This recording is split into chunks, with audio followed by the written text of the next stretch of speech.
Hi, I'm Metta Spencer, and I want to spend some time today with a friend of mine, Dr. Ronald St. John, who's in Ottawa, I think, or someplace near, one of the suburbs of Ottawa.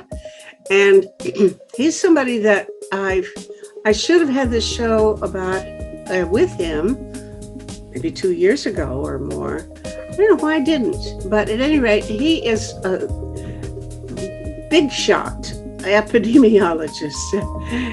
He was in charge of Canada's response to SARS, and I think you also had something to do with HIV, did you?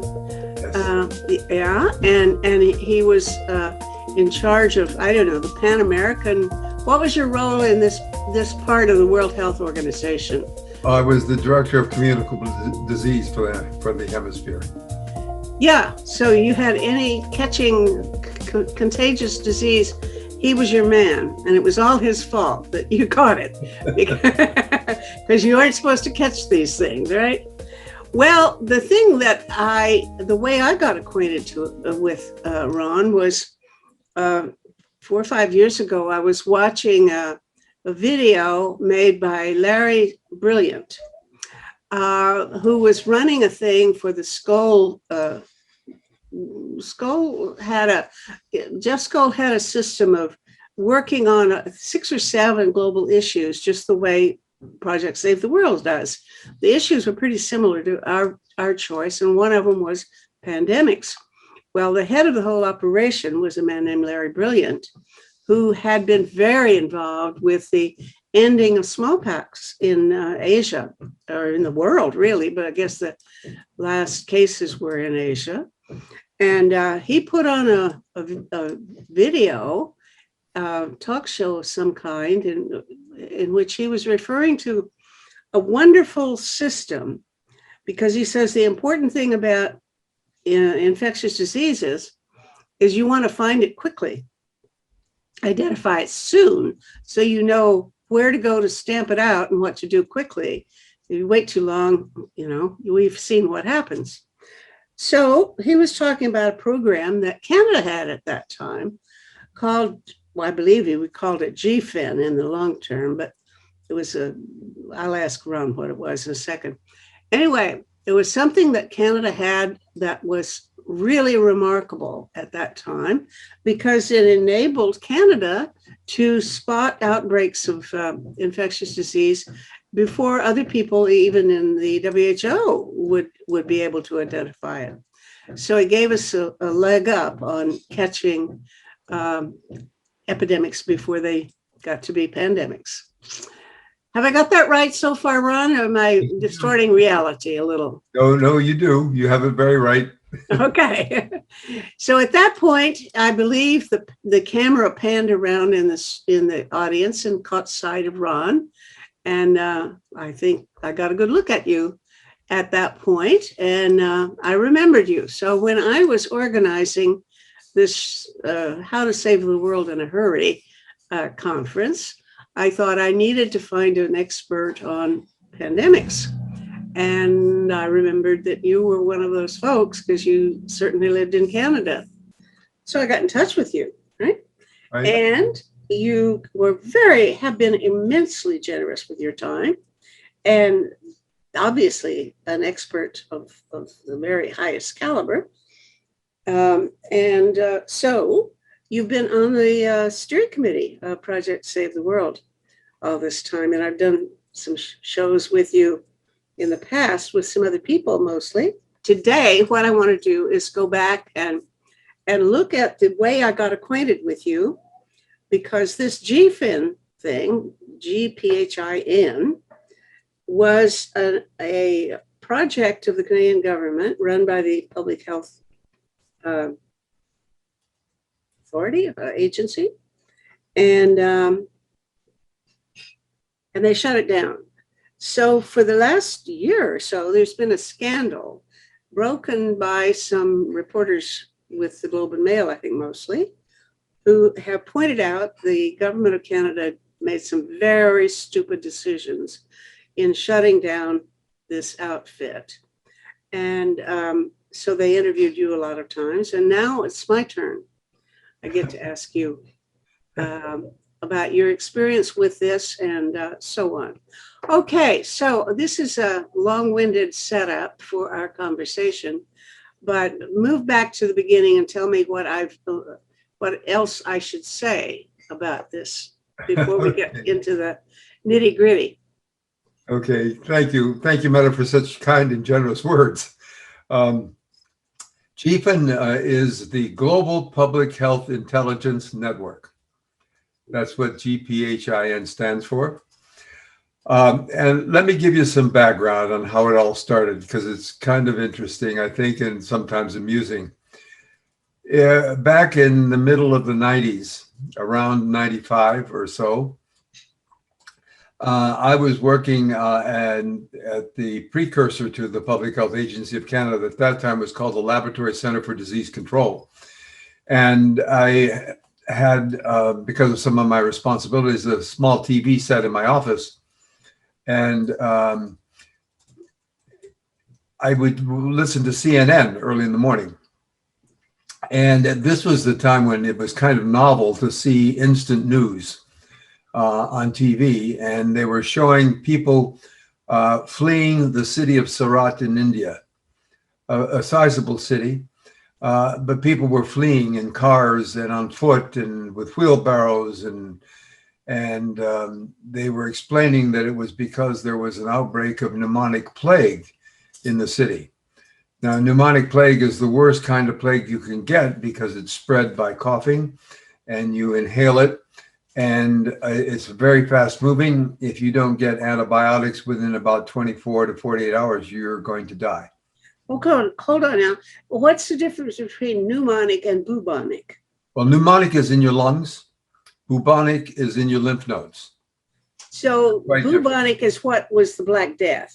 Yeah, that was a Black Death, yes. And it's not very good in itself, but you're saying that the pneumonic is even worse? It's worse. Pneumonic is the worst form of plague because it goes straight into your lungs, causes huge damage, and like I said, if you aren't treated promptly, it's going to have a very bad outcome.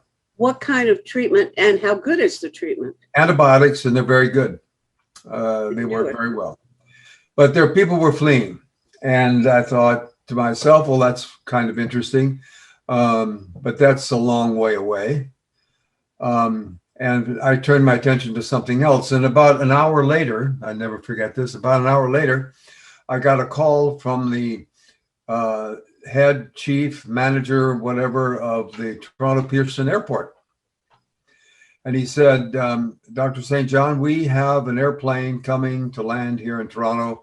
It's an Air India flight. And it's a 747 full of people. And it's past the halfway turnaround point. It can't go back. It has to land in Toronto. And everyone here in the airport is afraid that there's going to be pneumonic plague on board that airplane. And at that time, there were 30,000 employees at Toronto Pearson Airport, and they were all going to go home. They were going to walk off the job and leave the airport deserted. Wow. Which would have been quite a diplomatic catastrophe with the Air India flight, having no guidance, no way to land, etc. He said, do something. I said, okay, and thought about it a little bit and called one of my colleagues who at that time we were quarantine officers and we had authority to quarantine things. I called him and we talked about it, and I said, I think you've got to get to Toronto before Air India does. And he rushed to the Ottawa airport, caught the next plane, got there about an hour or so before the Air India flight was scheduled to land. This is an epidemiologist. Yes. On your staff. Yes. And he met with the leadership of the airport and with the unions and so forth, explained the disease, explained that there was no way really that this Air India flight would have plague on board, but he'd be happy to check it out. And the airplane did land. People waited. The airplane did not quite taxi up to the exit. He went out and he opened the cargo bay doors and walked inside this huge airplane and came out and said, "No, I see no evidence of rats or fleas or plague on board this airport," and it all calmed down. That close. Well, hold on. That's rats and fleas are not the issue. It's people breathing on you. But the fleas carry the plague. But if you mean you have to get it from a flea, not from somebody breathing on you? No. Again, the people were confused about the difference between fleas and biting you, giving you. That's how you get bubonic plague. And people breathing, they'd have to be coughing and so forth, but there was no sign of any acute illness on board the plane. So he could say no plague, period. So, I mean, and you think that's right? Yeah. That if there had been any sick person, if there had been anybody who was communicable, to use my lay language, he would have been sick. We would, and we would have been able to quarantine the plane and all the passengers on board, but everything calmed down. And we thought about that and thought, well, that was quite a surprise that caught us quite flat-footed, because we thought, well, this is an outbreak of a disease far away, and all of a sudden it was in Canada within hours, or potentially in Canada within hours. Mm-hmm. And we thought about that for a while, but it kind of settled down. And shortly thereafter, we had another episode. And this was a person that came on a flight from London. And this was at the time, there was the largest outbreak of Ebola in Kikwit and in Democratic Republic of the Congo. And he arrived in Toronto on board a flight from London, England. And he thought that he wanted to be a refugee. And he destroyed his papers on the airplane and came off the plane and declared himself a refugee. And when asked, he said, well, came via London from Kikwit, where I helped to bury my grandmother. Now, who died from hemorrhages. Well, that would make him a serious contact of Ebola. And he would be incubating the disease with Ebola. And again, I got the call. Do something. Okay, but now the person at the airport who's processing this guy is already trained enough to be alert and to realize that if he says he buried his grandmother who was hemorrhaging, a light goes on, right? Yeah, because that was in the news. It was in the news at the time. Okay, so but normally, would these guys be alert to that kind of thing? No, not necessarily. No. Okay. So we had to hold this person during the incubation period and check out his story to see if he was going to become sick or not. Interestingly, no hospital in Toronto would accept him to hold him out of fear that he might have Ebola. So what would you do with a guy like that? Well, we put him under lock and key in the VIP lounge of Toronto Pearson Airport. And that helped us solve the case, actually, because we monitored the phone, and he decided after a day or so, while we were working, trying to figure out who this guy was, because don't forget, he destroyed all his papers. He made a phone call to some buddies in London, and they were his flat friends. They shared the same apartment. And he told them what a wonderful country Canada was, because here he was in a VIP lounge being fed and everything. And we knew that his story was bogus because he'd come from London, not from Kikwit. And we could charge him with lying to a quarantine officer. But so in fact, he hadn't been in Africa at all. Not at all. He thought it would help his refugee story if he made this up. But again, oh, by the way, that whole episode cost us about $500,000 of police work and all kinds of stuff. Anyway, um, again, it brought home the message that something far away could suddenly appear on our shores. And that's when a colleague of mine, Dr. Rudy Novak, and I started thinking about how can we get an early warning so that we aren't caught flat-footed by surprise and have to react ad hoc. And we thought, gee, this new thing that was expanding rapidly in the world, it was something called internet at the time. Oh, would, yeah. would internet be able to capture information?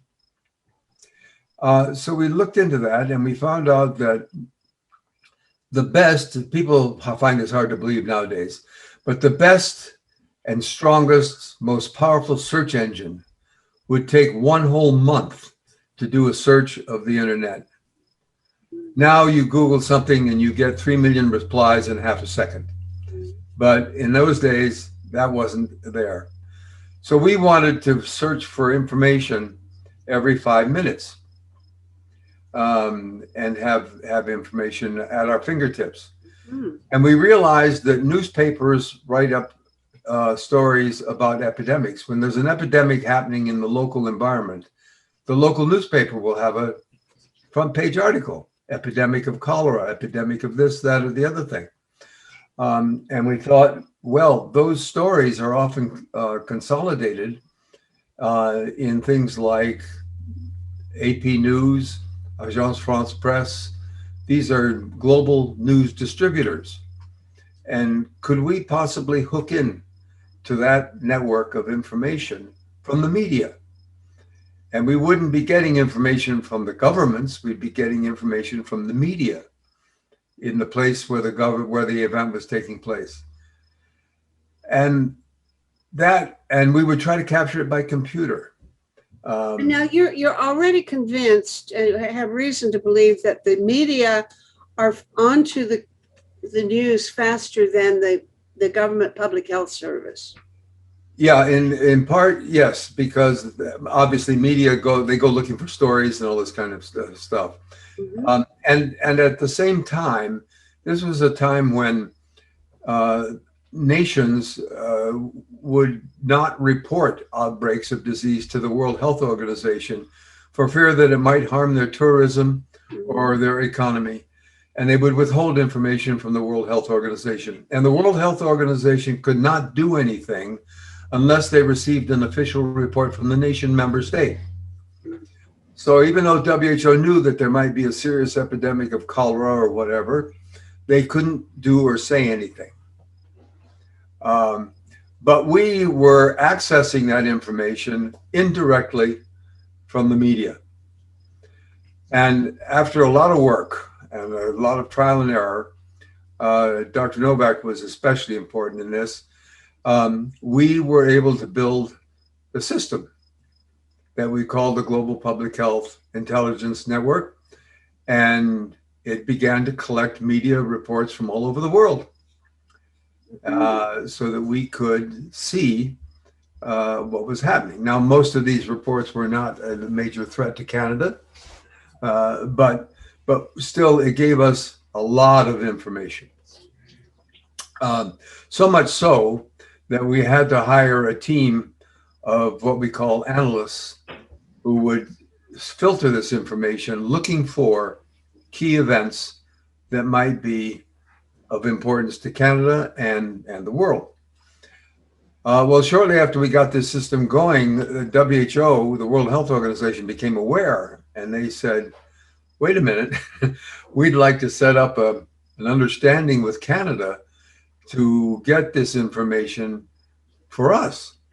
Because then if we know what's happening, we can then call up the country and say, we know you have a problem. Now we want you to tell us officially that you do. Mm-hmm. And so WHO began to receive the newswire feeds from GPHIN, and 70% of their information was coming from Canada. 70% of the WHO's information. Yes, was coming from Canada. Okay. The other 30%, well, some countries would report, but not all. Now, do they aggregate that in Geneva, or is Yeah. it okay? Mm-hmm. It was a system that they could access, and they could see all of the reports every single day of what was happening around the world. Mm-hmm. Then, interestingly, the Center for Disease Control in Atlanta found out about the system and said, we'd like to be part of it too. Mm-hmm. And from there, it began to grow. And the Brits became members and so forth. And GPHIN began to become more sophisticated, expanded. It began to receive newswire feeds in other languages, so that we had analysts that could speak Arabic, or they could speak French, Spanish, and they could read the articles in the original language without having to have an English translation, because sometimes you lose stuff in translation. So we began to publish, GPHIN began to publish the alerts in multiple languages. And this meant that the customers or the clients that wanted access could expand to the point where nowadays GPHIN has something like 800 or 900 clients worldwide. Now, I thought it didn't exist now. No, it still exists, and I'll come to that in a minute. I'm quite proud of, really, I need to say this, that GPHIN was responsible, and Canada, with its leadership in this intelligence work, in health intelligence, that Canada was instrumental in changing the WHO Constitution. Because finally, in a World Health Assembly, the member states agreed that the World Health Organization could use unofficial sources of information, Mm-hmm. and that they could act on them. Mm-hmm. So all of a sudden, the unofficial information, the media, that GPHIN was accessing could now be openly used by WHO to support member states in epidemic controls and so forth. And the system, as I said, has grown very sophisticated over the years. But what often happens is in governments, when there is a crisis, the government provides funds to protect the health and safety of its citizens. But when there is no crisis, the government often turns its attention to other priorities and funds other priorities. Whereas between crises, that is what we call the preparedness time. That's when you work on being prepared for the next crisis, Mm-hmm. which takes funding, but the funding is often not there. Mm-hmm. So the preparedness phase is often the weak point in any government. Now, I understand governments have competing priorities all the time, and funds are not unlimited, they're not infinite, and so they do shift funding to other priorities. However, the problem is that these events, the events that are of serious concern, don't happen every day. They happen with maybe once a month, maybe not once a month, and the ones that are, we call unusual events, often turn out not to be terribly important. Now, hold on. Let me situate this vis-a-vis the SARS epidemic. Yes. What year are we talking about when you set up GPHIN? GPHIN began to be operational around 98, and SARS 2003. GPHIN was very instrumental in 2003. GPHIN, for example, detected what was the first signal of SARS 3 months before China acknowledged that SARS was there. But it was a report from the Chinese media of an outbreak of pulmonary disease in a child daycare center. And because it was wintertime, we saw the event, we thought that's probably influenza. there was nothing to indicate that it was SARS. And then everything went silent because the Chinese closed down the media. And it was 3 months later that there was more. They couldn't contain it, and it started to appear in the media, and SARS was underway. Well, when did they start realizing that it wasn't flu, it was something new? China? China. Oh, probably, let's see, we saw this, my memory serves me right, we saw this child daycare problem in the end of November, early December, somewhere around there. And there was some acknowledgement, China probably knew that they had a problem in January. But they didn't acknowledge it until about March or so. So this thing where they evidently covered up all kinds of things about COVID, this is a characteristic trait. They've been doing this all along then. Yes. If they were doing it with SARS, were they doing it before that too? I Yeah, mean, did they just not, the Chinese don't want you to know what's going on, or? Yeah, undoubtedly, yeah. But they did learn some lessons from SARS 2003. They were a lot more open with the current COVID in terms of informing WHO on December 31st. That was the first report of the 40 cases of pneumonia in Wuhan. But in this time period, between outbreaks, I mean, GPHIN was very helpful during SARS 2003, but then nothing happened until 2010, when we had the outbreak of H1N1 in Mexico that spread into Canada, became a mini pandemic, not a huge problem. And then, of course, since 2010, it's been quiet. Now, that's a long period of time.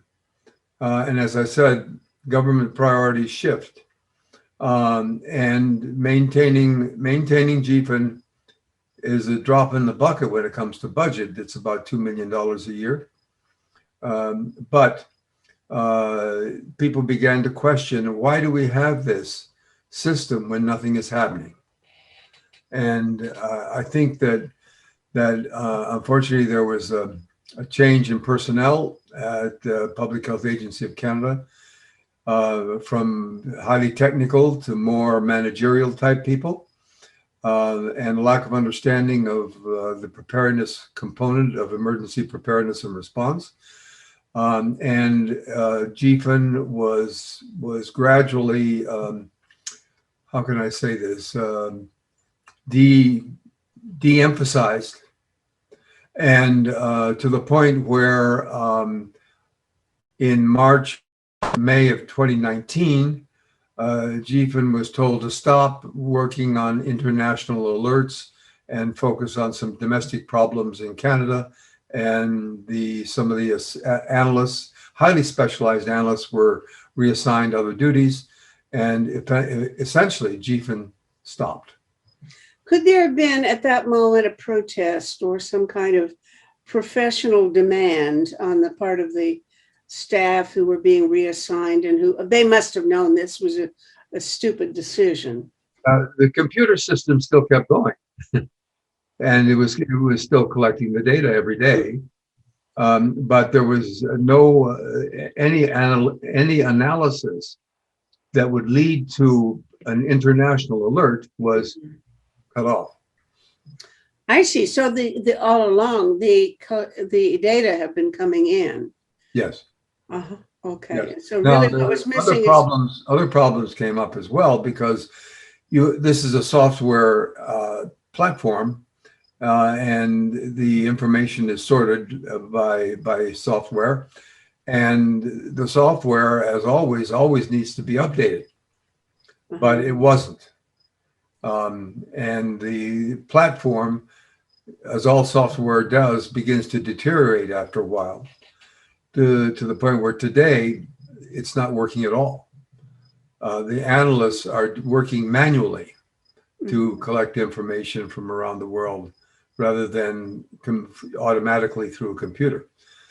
And in the days of artificial intelligence, there has been no attempt to update the system to take advantage of new developments in artificial intelligence. So you have to two-pronged thing. One is the output is changed, muzzled, whatever word you want to use, and development of the software that backstops all of this has not taken place. So we have, in my opinion, a crippled GPHIN at the present moment. And even though in the last 6 months or year, people have realized that this was a real boner, a real blunder, and they are trying to, get it back in shape again. Yeah. But it's still no. Yeah. Now the minister, following the media reports, the minister did strike an independent review panel for GPHIN. And they have published their 82-page report with a lot of good recommendations for restoring GPHIN to what its original mission was. This report came out in where are we? We're in August, late June, early July. So the Public Health Agency of Canada has this report now, and the responsibility for responding to it and taking action. But like many government reports, if there isn't accountability, there may not be much action. So it remains to be seen what steps, what measures will be taken to restore GPHIN and restore really Canada's leadership in health intelligence. Mm-hmm, mm-hmm. Okay, well, how? I mean, there was quite a scandal. That's the only way to put it. I think that when the Globe and Mail broke this story, they were really trying to point fingers at someplace. I'm not sure they knew where to point their finger, but certainly somebody in government made some really bad decisions. And I wonder who did it. If you were the finger pointer, whom would you blame for this action? Well, at the risk of being controversial, I would start with Prime Minister Harper. Because I think you'll get a lot of backing with people who habitually recognize that he's a source of a lot of trouble. Okay. Recall that Mr. Harper actually at one point forbade scientists to talk to the media. Mm-hmm, mm-hmm. And he felt strongly that all health issues were provincial matters, and the federal government should be out of everything except maybe the Quarantine Act, which is a federal act. And therefore, he began a process of replacing highly technical people, epidemiologists, laboratory scientists, infectious disease experts, physicians, and so forth, with program managers from Privy Council, from Treasury Board, without the background in public health, without the background in emergency preparedness and response training, without infectious disease background. And that's like asking, me as a physician to be one of the chief lawyers in the Department of Justice, or for me to try to run the Department of Justice. It wouldn't work. Yeah, I have a standing puzzle of trying to understand why it is that right-wing people nowadays, I guess maybe I should say populist right-wingers, all seem to have this anti-intellectual orientation, as if by recognizing that anybody has expertise that they don't have and that is useful and people should pay attention to, that they would be losing points in some sort of contest or something. So they don't want to acknowledge that there's anything important in the world to be known that they don't automatically know because of just their biases. Yeah. How does the public interpret science when of course that will depend a lot on what their science background is. If we are teaching a lot of science in schools, then we will increase the scientific literacy, let me put it that way, of our population. COVID has been difficult for the population because it was brand new. So the science was new. And science, some people feel that science, some study that has some report is true. Well, it may approach the truth, but science is a discipline that builds on itself, so that that study might be confirmed or additional information might be added to what was there. So it's been difficult, I think, for the public when we say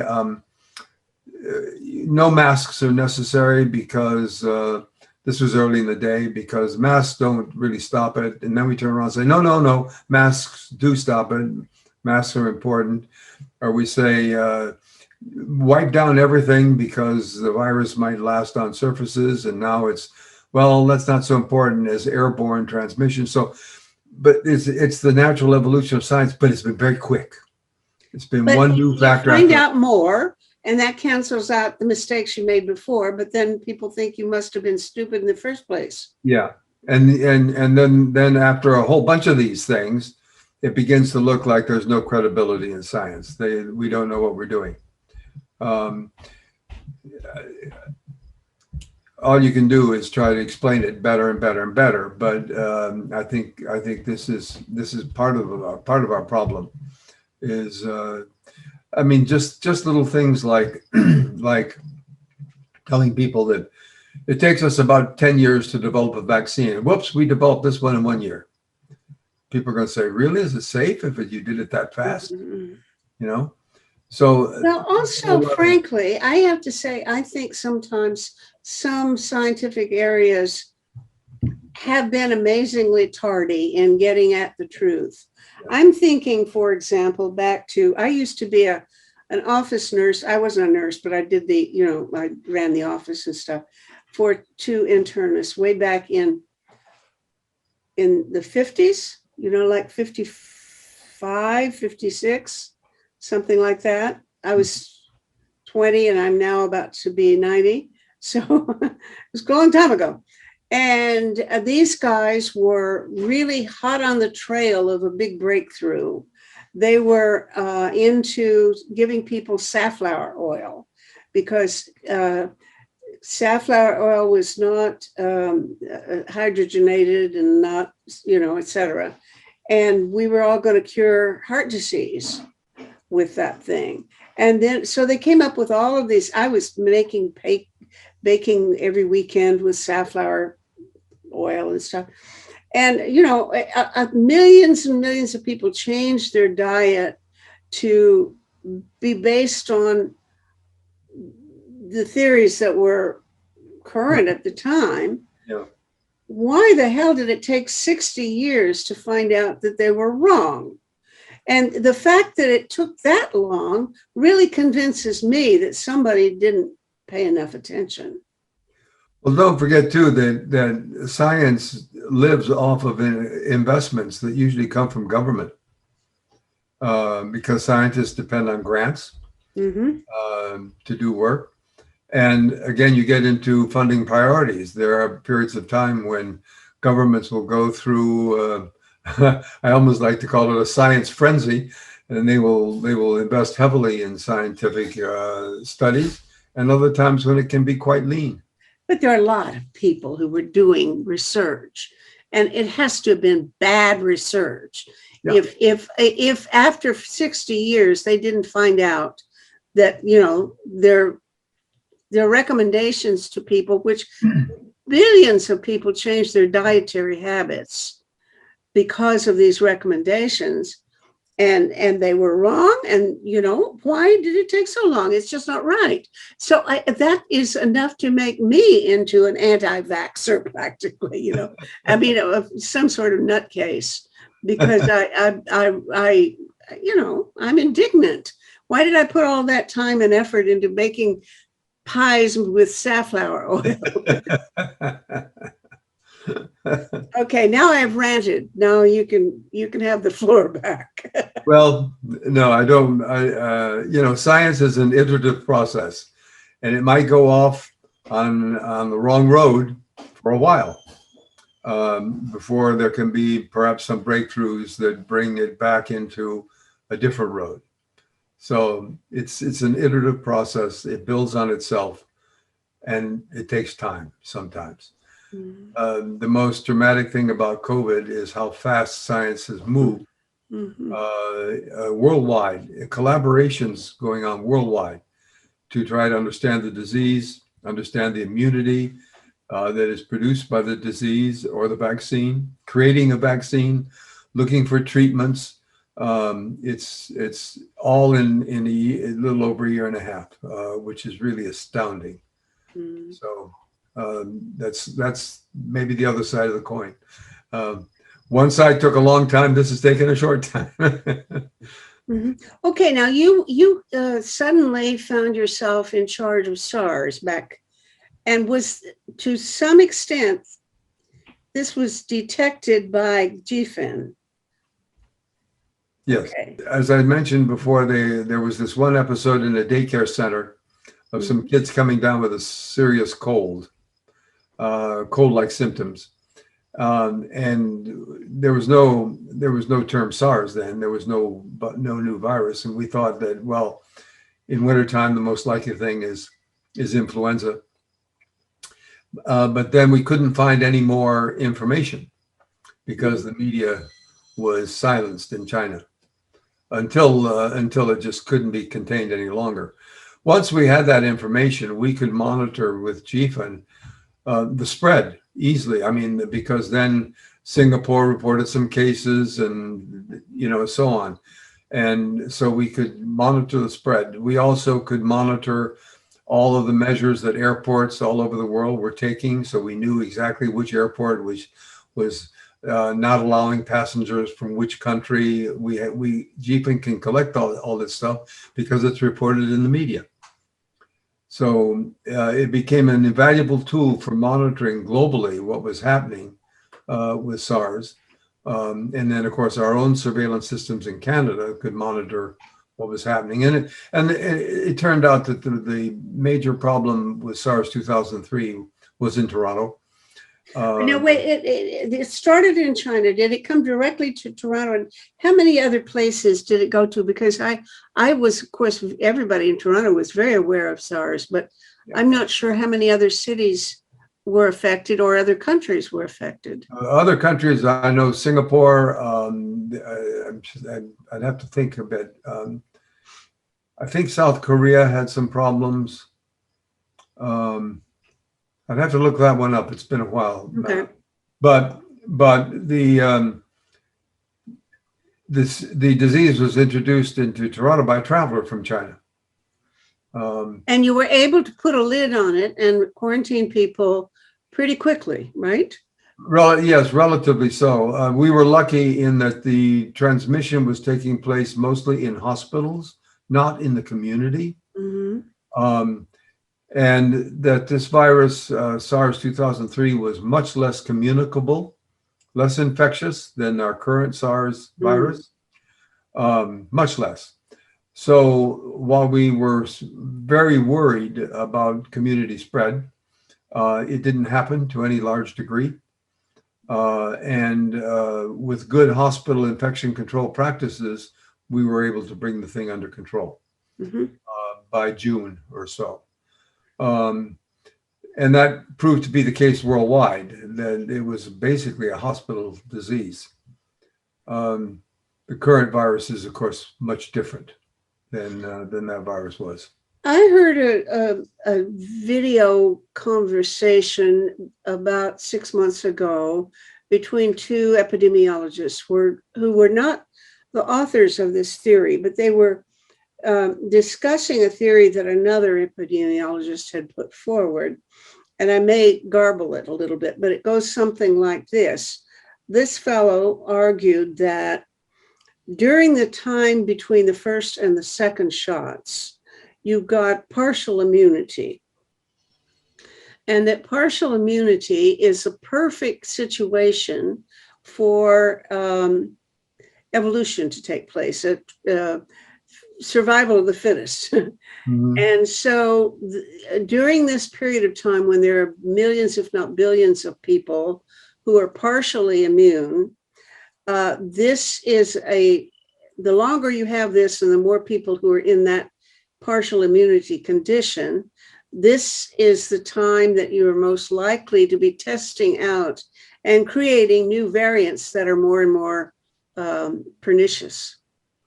And they were saying, well, there's something to that argument, which of course it's sort of like you wouldn't want to say it in public because the implications are, taking one vaccination and waiting a while before you take the second one is a bad idea because you're going to be creating more and more variants.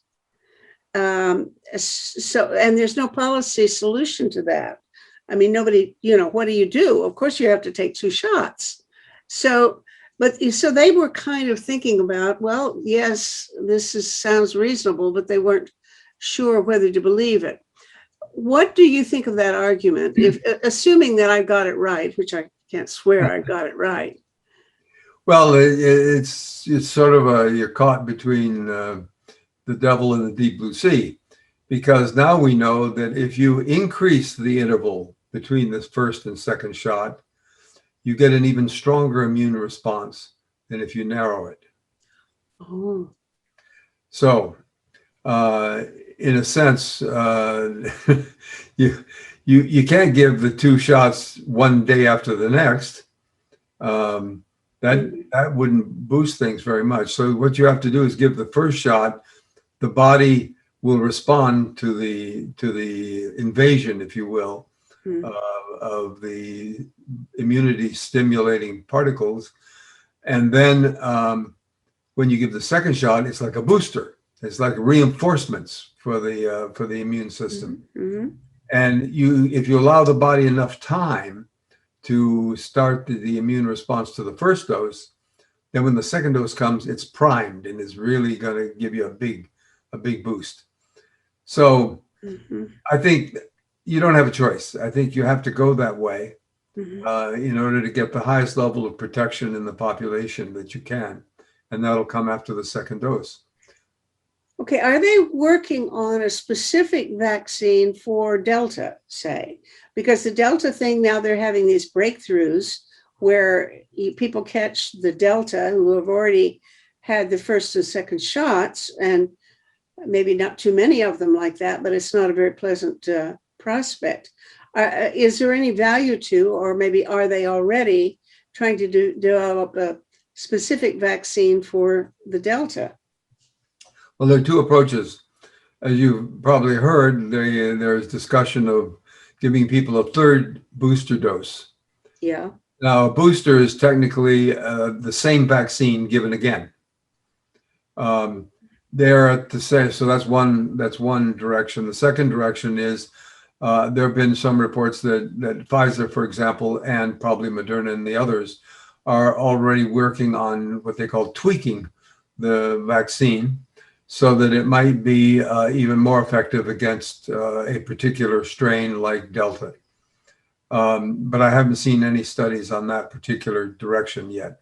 There are studies that suggest that the immunity is waning, especially for elderly people, immune compromised people, people who have to take medication to reduce their immune response because they have an organ transplant. Special subsets of the population would probably benefit from a booster dose. Does everyone need a booster dose? That's a big debate right now. And we'll have to see if we get a little bit more information. Okay, well, I've shifted us forward into COVID when we were really talking about GPHIN, and now are you optimistic that Canada will, pull up its socks and get the thing back into good working order? Not too much, and my reasoning is that the same people that didn't understand GPHIN are the ones that are still there and now receive instructions on how to fix it. I'm not a mechanic, but suppose I took an engine apart because I can unscrew things. And now somebody says to me, now you put it back together. Well, that's a little bit more complicated than taking it apart. Mm-hmm. And I would not be a qualified mechanic to be able to know how to put those things together. Mm-hmm. I doubt my engine would run. Mm-hmm. And right now, the middle level and upper level management of the Public Health Agency of Canada has not changed. You should be the one to scream about that. Because if you say, look, I put it together and they took it apart, now I should have something to say about who gets to put it back together. I mean, don't you think? It's a reasonable request. That there was an argument just simply saying everywhere there should be a strong decision that public health issues should not be political, run and decided by political matters, that there should be a distinction made between politics and decisions about how to manage a pandemic, et cetera. What's your position on the question of how political it is appropriate to be, and whether it's even possible to make it non-political? In my 35-year career, Metta, I always felt that public health was political. It is. It is. And I think it will always be, because we're dealing not with an individual patient, we're dealing with a population. The public health patient is the population. And as COVID illustrates very clearly, sometimes the public health approach will cost you dearly in the economy, and the economic approach will cost you dearly in public health. So you can't just divorce the two and say there's no political aspect to it. There's no economic issue. Well, there is. And when you start talking about economic issues, you're going to start talking about policy and political issues. I think that the realization, there has to be a realization on both parties, both the political side of the coin and the public health side of the coin, that there has to be negotiated approaches that will try to minimize the adverse outcomes from either disciplines, either side of the coin, and try to find middle of the road as best you can. They are often incompatible, but you still have to work to find the middle of the road. Public health, I think, will always be political. Okay. I hadn't even thought about it that way, that it would have to be, because I'm thinking in terms of your professional expertise. When you give your best scientific judgment at any point in time, I'm sure that you yourself don't take into account whether this is going to be politically popular or whether it's going to help some political party or not. You're just giving your best professional opinion, right?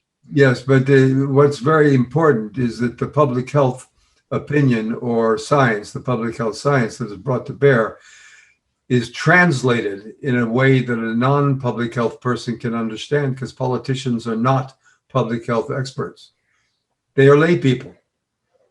And sometimes we don't do a very good job of explaining, translating our public health science in terms that lay people can understand.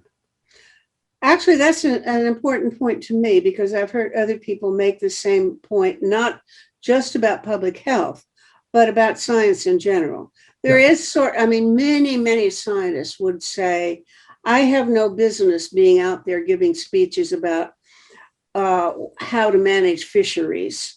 I'm just supposed to be studying the particular disease of this particular fish and publishing the report.